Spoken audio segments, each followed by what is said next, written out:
Alright, what is up guys? Now if you guys have played my maps, you're probably wondering how I actually move the sentries and how I can position them anywhere I want. And it's actually a lot simpler than you guys think, so you guys can add it into your personal practice maps or whatever, so let's get right into it. Alright, now here I've set up 3 different stations and each one is a different method of moving the bot. Now first of all, the reason it is good to reposition the bot is because one, if you place a cone, he will get stuck inside of the cone like this when he spawns in. And it is also good to add some variety to your map, that way the sentry is not just in the center every time you run into one. Alright, now let's go through the different ways you can actually move the sentry, starting with this side over here, where you're going to be using an invisible objective device. Now this one can be a little bit tricky to find if you're not very familiar with creative. All you want to do is go into the devices tab and go to this one right here, objective device gallery. And you just want to grab it, and then you can get this square right here. You can delete the rest because you won't need it. Now once you've got this square, just line it up with the tiles here and then make sure you make it as small as possible. And then once you have it as small as possible, you just want to go 3 ticks up. So 1, 2, 3, and that is the perfect size for you to use. And then to place this very easily, make sure your grid snap is on 16 and that little blue circle right on the bottom there, you want to line that up with the center of the sentry plate. And then you actually want to go down 1. And then from here you can decide where you want to move the sentry. So let's say we want to move the sentry to the left, we would actually move this to the right. So basically what's happening here is you're actually pushing the sentry out, and the sentry pretty much takes the shortest path out of this objective device. So in this case it would actually go this way because it is the shortest way out of it. Now for the settings of the objective device, make sure you put the health to invulnerable, hide health bar at always, visible during games off, and play audio VFX off. Now your settings should look like this, and if you are using this method here, you actually probably will need a channel. And so for this, we're just going to use channel 1. And make sure whatever channel you use for the objective device is the same that you spawn the sentry with. So we spawn it with channel 1, and this gets destroyed on channel 1. And the reason we want this to be destroyed is just so that it is not in the way when you're trying to shoot the sentry. And just to show how this works, we're going to shoot channel 1 here. You can see he got placed on the left side just how we placed it. Now unfortunately, as you can see there, this is only a one-time use, so that would be really good for warm-up maps because they don't take a whole lot of memory up. But if you do want to use the same sentry multiple times, then you are going to have to use a barrier device. Alright, now for the barrier device, it's pretty similar to how we set up this. Now just for reference, I'm going to place this wall here, and then you want this barrier plate to be lined up with this wall here. And if you guys don't know how to find this barrier plate, it's just right here under the barrier device. And then for the settings, you just want to make it invisible, not enabled during any phases, block weapon fire off, and then 0.5, 0.5, and then the height needs to be 1.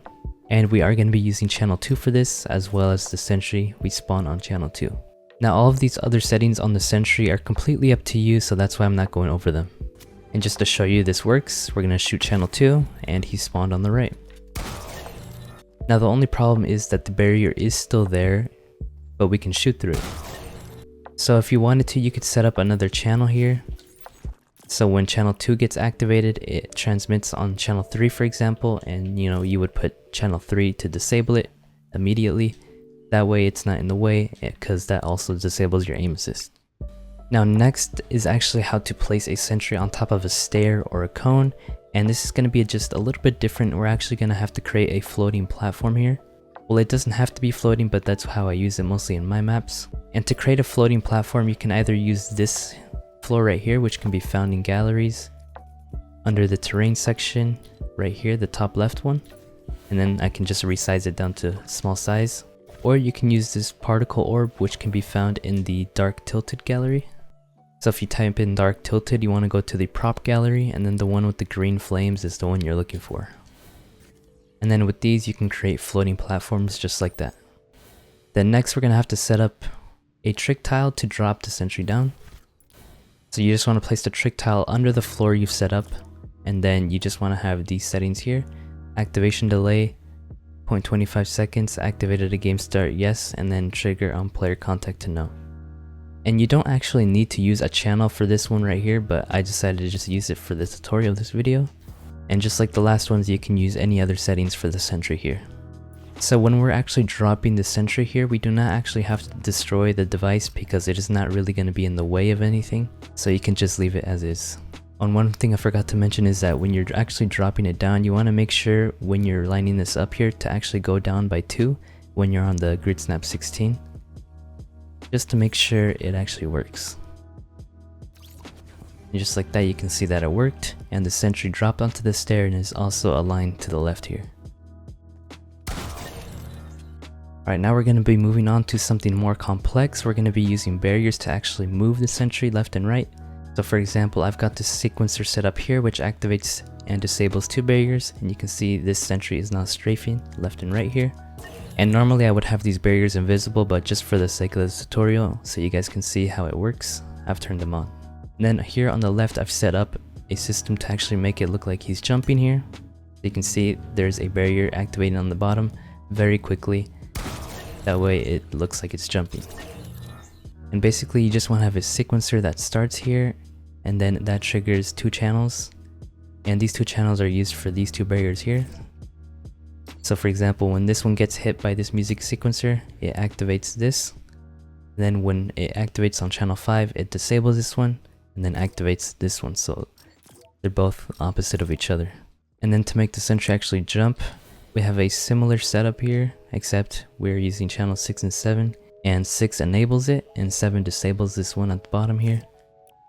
So yeah, there's another pretty simple way to make a moving sentry. So if you wanted to set up a system to actually make the sentry spawn in different locations each time you kill it, you would just need to use this RNG device here with 4 different channels. So this is what it's going to look like once it is set up. So for the sentry settings, you just have to choose one channel that you want to use when the sentry gets eliminated. And once that sentry is eliminated, it is going to activate this random number generator. And since I'm using 4 barrier devices here, you want to have the value limit 2 to 4. Then you can make the roll time instant, make the zone forward, and then the length, width, and height is completely up to you, but I just made it small and compact. And make sure the play audio is to no if you don't want that annoying noise to go off. So here are all the settings for you to look at here. And then for the trigger settings, all you really have to do is set up the channel for the different barriers here. So for example, channel 9 activates this left one here, channel 10 activates the right one, and 11 and 12 activate this one and this one. And in order to get the placement correct on this one is the same as we did earlier.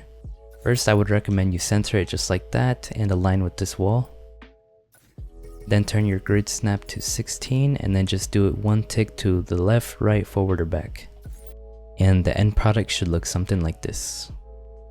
You could also move the sentry by using launch pads, crash pads, and speed boost, so let's see what that looks like. You can see with the launch pad the sentry goes really high up, which is crazy. Alright, so starting with the launch pad one is pretty simple. We just created a floating platform with the trick tile here with these settings to drop the sentry down into the launch pad. And then for this area, I actually just used the same method to drop down the sentry and speed boost underneath this floor here in order to move the sentry.